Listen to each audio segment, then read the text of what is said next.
একটি ছোট্ট শহরে বাস করত আহমেদ নামক এক ছেলে।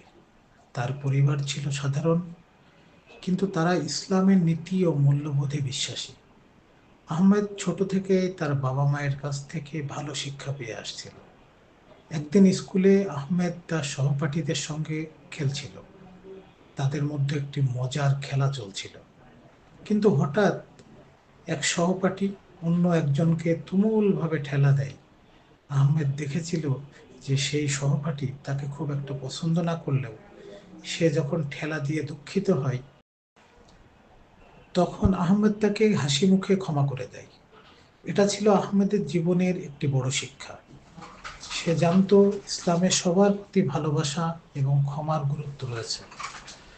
বাড়ি ফিরে আহমেদ তার বাবা মায়ের কাছে এই ঘটনা বলেছিল। তারা তাকে প্রশংসা করে বলেছিল, ইসলাম আমাদের শেখায় যে মানুষকে দুঃখে সাহায্য করা এবং ক্ষমা করা। ক্ষমা করা হলো সত্যিকারের মানবিক গুণ।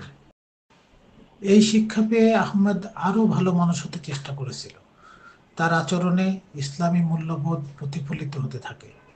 একদিন স্কুলে যখন একটি বন্ধু অন্যদের কাছে মিথ্যা কথা বলছিল, আহমেদ তাকে সাবধান করে বলেছিল, মিথ্যা বলা ইসলামে নিষিদ্ধ।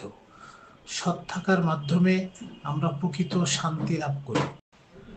তার এই কথা শুনে অনেক বন্ধু তার কাছ থেকে শিক্ষা নেয়।